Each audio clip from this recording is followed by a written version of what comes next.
Good morning. Today I want to share with you some reflections about thankfulness. We live on a narrow street which is crowded with cars. Every time I set off in the car, I won't have travelled more than a few yards before I have to pull in to allow someone coming the other way to pass me, or to wait for an oncoming car to do the same for me. It is ingrained in both of us that the passing driver will raise a hand in appreciation, or in the more laconic cases, lift a finger from the steering wheel. A debt is acknowledged and discharged. There has been a small but important transaction. A few years back I was in Brazzaville, which is in the Republic of Congo.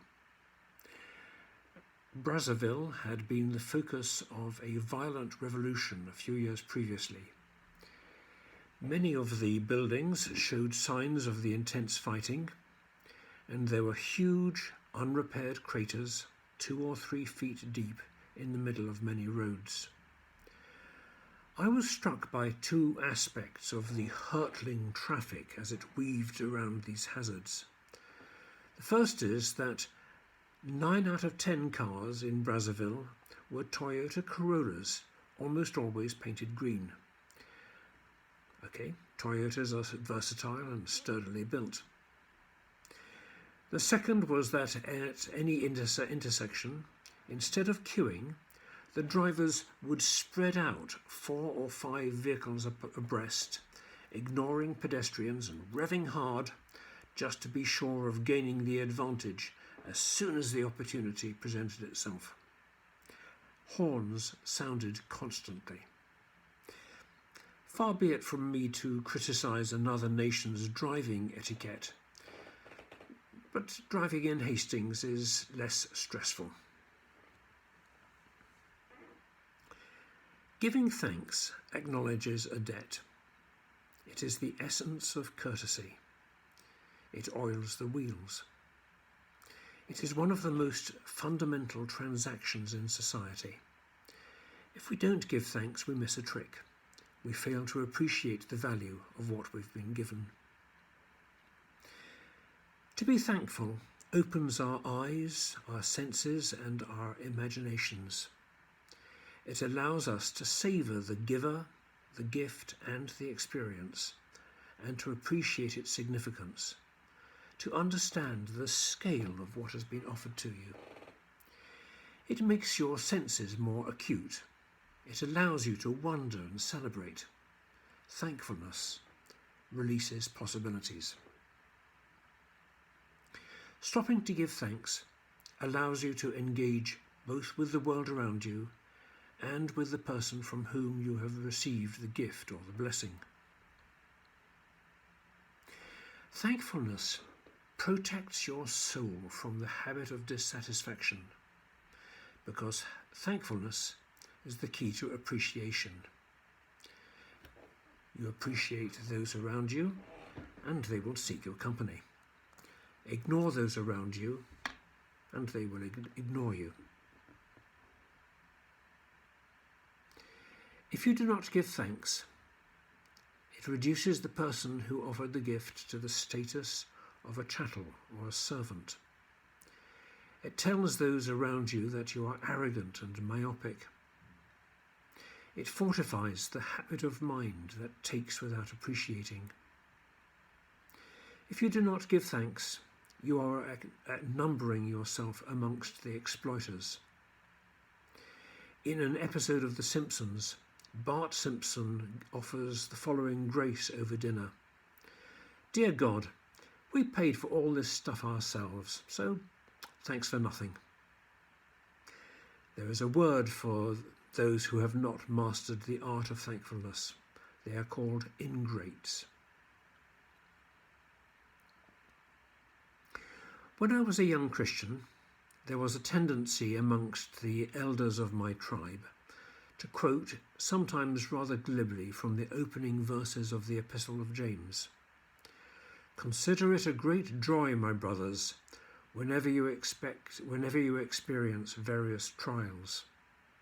And this exhortation, count it all joy, became a slightly mocking phrase amongst my friends to be quoted between heavy inverted commas. So you've gone bankrupt. Count it all joy. So your mother has died. Count it all joy. Yet there is profound wisdom here. As I was working on this material, Penn pointed out to me that Buddhism teaches something similar. The obstacle is the path. Or, in a more familiar phrase, there are no problems, only opportunities. The Buddhist teacher Thich Nhat Hanh offers a pleasing image. No mud, no lotus. Thankfulness is the root of abundance. And Oprah Winfrey puts it this way: be thankful for what you have, you'll end up having more. If you concentrate on what you don't have, you will never ever have enough.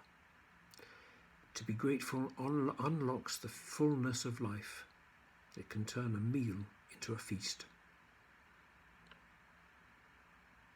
Give yourself space to be truly thankful. Superficial thanks are easy to utter but correspondingly meaningless. And the pandemic, I think, has taught us a lot about saying thank you. Those who most deserve our thanks, the bin men, the delivery drivers, the nurses, the teachers, the shop assistants, the care workers. Such people may be those we have previously overlooked, yet now we realise they are those on whom we most depend. And at the end of this, I will post a couple of messages which Penn has inscribed on our doorstep and our dustbins. Professor Robert Emmons from the University of California and a colleague, Michael McCullough, conducted research a few years ago into the effects of gratitude. And to assess people's levels of thankfulness, Emmons and McCullough created a questionnaire that allowed them to compare grateful people to those who were less so. And they also found ways to cultivate gratitude in test subjects, keeping a gratitude journal, counting one's blessings, writing letters of thanks. So they found these ways to cultivate gratitude, and then they studied the changes that occurred as a result. And the results of the studies, both psychological and physiological, are fascinating. And Emmons identified 5 reasons why giving thanks is actually good for you. First, counting blessings boosts your health. Emmons and McCullough's research showed that grateful people have less depression and stress, lower blood pressure, more energy, and greater optimism. Secondly, to be thankful slows down the aging clock. In older adults, as Emmons and McCullough found, a daily practice of gratitude slows down the process of neurodegeneration. Thirdly, to be thankful puts the brakes on stress. Cortisol is often called the stress hormone, and when our bodies produce too much, it can deplete the immune system and raise blood sugar levels. And a study conducted at the Institute of HeartMath Research Center in California found that positive emotions like appreciation significantly lowered levels of cortisol. Fourthly, being thankful helps you bond. There is research by the US psychologists Sarah Algo and Baldwin Way which indicates that gratitude can lead to better relationships because it is connected to increased production of oxytocin, which is sometimes called the bonding hormone because it fosters calm and security in relationships. And lastly, gratefulness is good for the heart and for the waistline. According to research, which Emmons cites in his book Gratitude Works, people with high blood pressure who actively express thankfulness can achieve up to a 10% reduction in systolic blood pressure and decrease their dietary fat intake by up to 20%. And Emmons puts it this way: less grateful people are preoccupied with burdens, curses, deprivations and complaints. The language of gratitude draws our attention to the positive contributions that others have made to our lives. Christians are thankful people. To thank God is to open the door of the soul, and the Bible is full of exhortations to thankfulness. In writing to the Thessalonians, the Apostle Paul encourages his readers to rejoice always, pray without ceasing, give thanks in all circumstances, for this is the will of God in Christ Jesus for you. That comes from 1 Thessalonians. And in his letter to the Philippians, he advises, do not be anxious about anything, but in everything by prayer and supplication with thanksgiving, let your requests be known to God, and the peace of God which surpasses all understanding will guard your hearts and your minds in Christ Jesus. As an example, there is a lovely little novel by Davis Bunn called The Quilt. It tells the story of Mary, an elderly grandmother, who is convinced God has one last task for her before he calls her home. Over the course of her life, she has made many quilts. Now she believes she must make one more. A quilting bee is a cheerful, gregarious affair, bringing together quilters to laugh and gossip as they work. Mary, however, wants something different. So she puts out the call for her family and friends to come and help her. She will provide the house and the fabric, but others must sew because her eyes are growing weak. There is a condition, however. There is to be no conversation. Instead, as the ladies of the gathering create the quilt, every stitch is to be a prayer of thanksgiving. Well, you'll have to read the novel, The Quilt by Davis Bunn. It's charming. You'll have to read it to find out what happens. But basically, I'm not giving anything away if I tell you that basically, those who work on Mary's quilt are profoundly blessed. Let's turn to the story of Jesus and the 10 lepers. Leviticus gives detailed instructions regarding the identification and treatment of those with skin conditions. And for sufferers, Leviticus sets out the following rules. Anyone with such a defiling disease must wear torn clothes, let their hair be unkempt, cover the lower part of their face, and cry out, unclean, unclean. As long as they have the disease, they remain unclean. They must live alone, they must live outside the camp. Lepers were social outcasts as well as being sick. Leprosy is transmitted in droplets from the nose and the mouth, and so it can spread quickly in confined conditions. It affects skin, eyes, respiratory tracts and limbs, and since the disease attacks the larynx, the voice becomes hoarse and acquires a grating quality.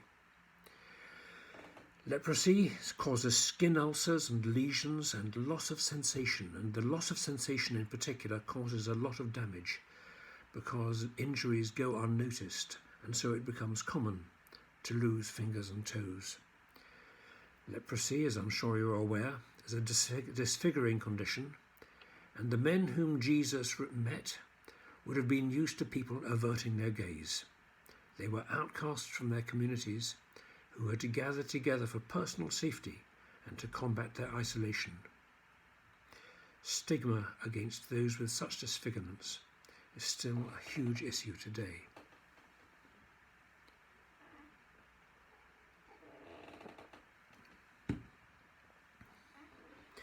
Luke tells us that the 10 lepers were living on the outskirts of a village, No doubt surviving on such charity as the villagers and the passers-by might see fit to hand out. They had heard others speaking about Jesus, the teacher from Galilee who cured people. They may even have entertained the hope of one day meeting him. And so when they see him passing by and they recognize him, they cry out loudly from afar for him to have mercy on them.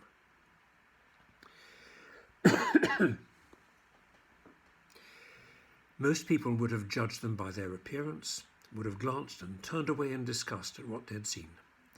But Jesus saw them, which is to say that he looked behind their exterior, he saw past their disfigurements.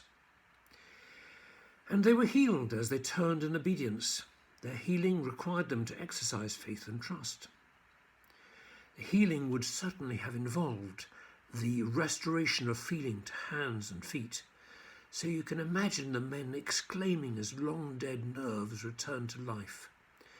They became freshly aware of the sensations they had missed for so many years, their clothing, the stones on the path, their eyesight. Caught up in the moment, they rush off excitedly. We need to be careful not to read into the passage something that simply isn't there. There's no reason to assume that the 9 lepers who didn't go back to thank Jesus were just rude and ungrateful. It doesn't say that. Of course they would have been grateful. Of course they would have felt indebted to Jesus. He had transformed their lives and restored them to wholeness. And they were following his orders to go to the priests. It's just that their healing was so overwhelming. But the skin disease, however, was only part of the problem. The experience of the years of rejection would have left all 10 traumatized. In the event, just one turns back. A despised Samaritan, the most rejected of all, not even included amongst his fellow lepers. And his act in approaching Jesus is in defiance of Levitical law. But he will be the one whose healing goes deepest, and we may speculate that this is the man whose spirit is restored along with his body. Your faith has made you well, says Jesus. Notice what is happening here. The poor Samaritan has been obliged for years to shout, "Unclean, unclean," when anyone appears. He has been contagious. He has embodied contagion. His very being has been toxic. But as he approaches and thanks Jesus, the transaction flows in the other direction. Instead of infecting Jesus, Jesus infects him.